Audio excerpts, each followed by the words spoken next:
Today, the committee will consider two more fiscal year 2026 appropriations bills, the defense legislation and the Labor, Health and Human Services, Education, and Related Agencies bill. Following my opening remarks and those of Vice Chair Murray, we will vote on reporting these two bills.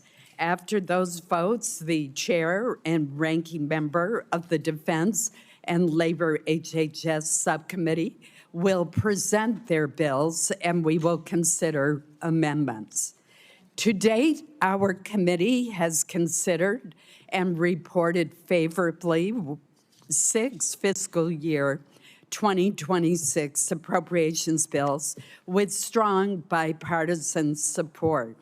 Assuming the approval of the two bills we are considering today, we will have increased that total to 8 and addressed nearly 90% of discretionary spending. We will continue our markups when Congress returns in September so that we can report our remaining bills. We're also, as everyone here is well aware, working on a dual track. As this committee continues to report out bills, our first package of appropriations bills is on the floor of the Senate. I'm hopeful that we can complete work on that package before Congress leaves for the home state work period so that we can be positioned to have another package considered on the Senate floor when Congress returns. The appropriations process is the key way that Congress carries out its constitutional responsibility for the power of the purse. I again want to express my appreciation for Leader Thune bringing our appropriation bills to the Senate floor. Now, just a few comments on the funding bills before us today.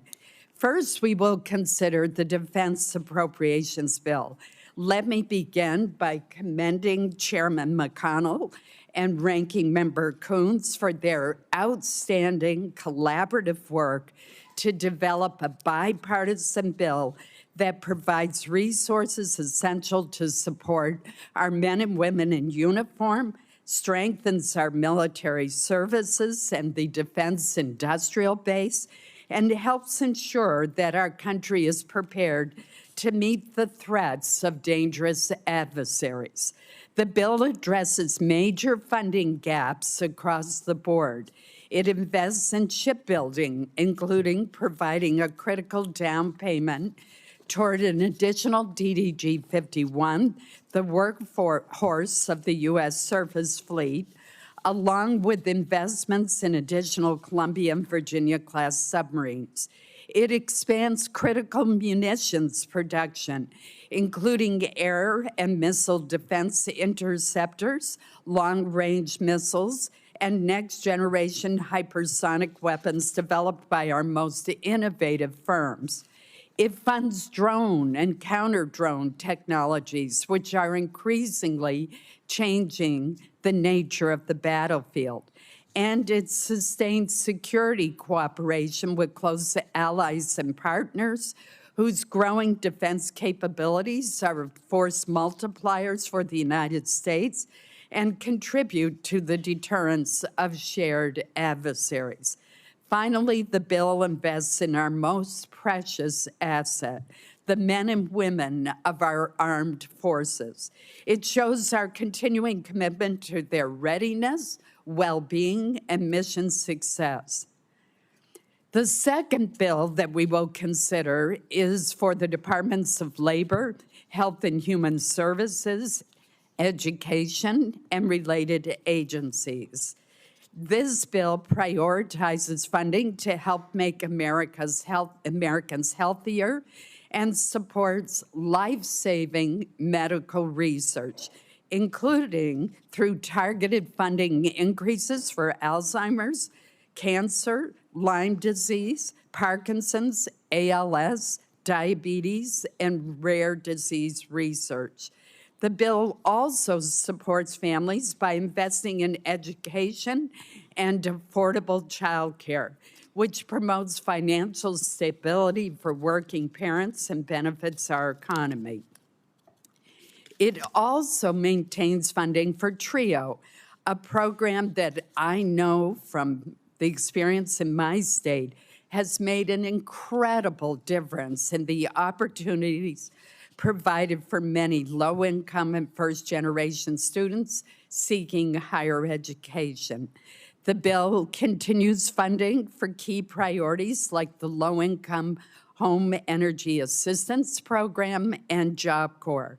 I want to express my deep appreciation to Chair Capito and Ranking Member Baldwin for their excellent work on this very important bill. Like the bills already reported by the committee, both of the bills before us today are bipartisan, member-driven products. Combined across just these two subcommittees, 95 senators, 95 of our colleagues submitted more than 11,000 requests to the committee for consideration. So this bill also reflects an enormous amount of work by the subcommittee members and their staff to go through those 11,000 requests from 95 senators. I would now like to recognize Vice Chair Murray for any comments that she would like to make, and again, express my pleasure with working with her. Senator Murray.